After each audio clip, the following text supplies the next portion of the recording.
Have you ever thought about what would happen if you combined sex and a shmup? The result is Sexy Parodius, the 5th game in the Parodius series of games, which were only released in Japan. The games are parodies of the Gradius series. Developed and published by Konami, Sexy Parodius was released as an arcade game in March 1996. It was released for the PlayStation and Saturn in November of that same year, and it was released for PlayStation Portable in January 2007. Jeremy bought a copy for the Saturn complete in box for around $70, and that's the version we played for this review. Since it is a Japanese game, we used an action replay to actually play it, and no, we did not cheat.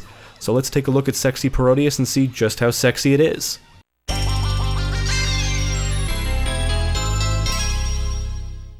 There is some kind of plot in Sexy Parodius, and there are what I'll call cutscenes in between stages that explain what's going on. You can kind of make out what's happening just by watching them. We did look up a plot summary. A character named Takosuke runs some kind of agency that helps clients, and hired a penguin named Pentaru as his assistant.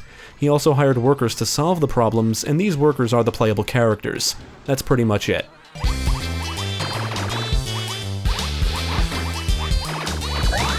Sexy Parodius supports up to 2 players, there's 8 difficulty modes, and each player has their own set of lives. You can change the amount of lives if you want your power-ups to relay, and if you want your power-ups auto-selected, semi-auto-selected, or if you want to select them manually. The game is a side-scrolling shmup. There's multiple characters to choose from, which fly their own ships and have their own weapons. The only character, or ship, we are familiar with is Vic Viper, but there's a decent roster of silly characters, and you should check them all out to see which one you like best. When you get hit, you die, lose any power-ups you've acquired, and release a bunch of bells. If you lose all your lives, you can continue, but your score will reset.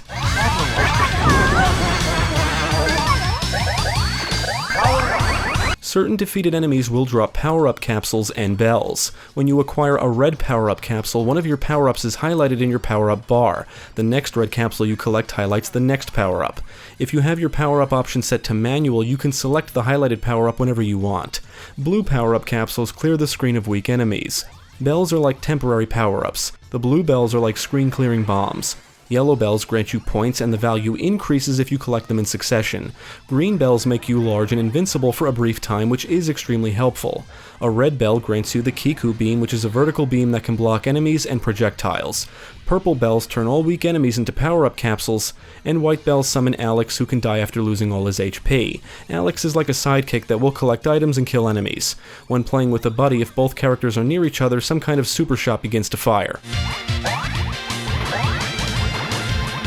The game does have multiple endings, and the ending you see will depend on your path through the missions or stages. Several missions include what I'll call objectives to complete. If you complete the objective, the mission will be considered successful. If you fail to complete the objective, you'll fail the mission. You'll have to kill a specific amount of enemies, collect a certain amount of coins, and in one mission, shoot the clothes off women. Whether you succeed or fail, you'll still progress, but the outcome determines what your next mission or stage will be. If you manage to succeed in all missions, you'll see the good ending and get to play through a special stage. The stages do vary in theme, and each stage contains unique enemies and hazards. You'll have to avoid walls, there are maze-like areas, waterfalls can push you downwards, and in one stage you can destroy columns to cause platforms to drop. Enemies will come flying at you, they'll fire projectiles, some walk along the ground, and some are attached to surfaces. You'll be attacked from all directions, but to be honest, this is not a very difficult game. Not as difficult as Gradius, at least. Even after ramping the difficulty all the way up, it's not super challenging. We did die often, but not every 5 seconds. There is a boss at the end of every stage, and they all have attack patterns which are easy to memorize. You can shoot one boss in the balls to stop him from attacking. It's pretty funny. Some bosses let out a sexual moan when they take damage. Like everything else in this game, the bosses range from oddly sexual to silly. Sexy Parodius is a sexy-looking game. It's filled with plenty of color, details, and excellent parallax scrolling backgrounds. You'll fly past women in bathtubs, you can see what appears to be a naked woman in the background of one stage, and the sprites are well designed and very well animated. The soundtrack is full of catchy tunes, many of which will probably sound familiar. That's because the songs are arrangements of various existing songs like Can Can, Twinkle Twinkle Little Star, Vampire Killer from Castlevania, Symphony No. 5, and several others. Most of the sound effects are typical, with a dash of sexy moans and groans thrown in. On the technical side, the game ran great. We encountered no issues. We definitely had fun with Sexy Parodius, but the real question is it actually sexy? Sure, why not? It's like sex, but without the physical effort. Yeah, not really. It's not like porn or anything, but it's got boobs. If anything, it's weird. It's a weird game, no doubt. The sexy comical stuff gives it a ton of charm, but if you were to strip all that out, it's still a solid shmup. It's a good game, gameplay-wise. It's a bit on the short side, but the multiple paths and endings do give the game some replay value. It's also a very accessible shmup, and not brutally difficult even on the highest difficulty.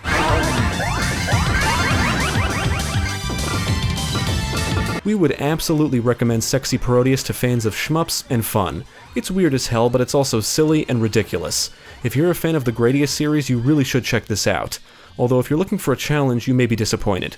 But if you're looking for a fun and somewhat odd shmup, Sexy Parodius may be just what you're looking for. Ultimately, Sexy Parodius is the sexiest shmup we've ever played. It's fucking weird, though.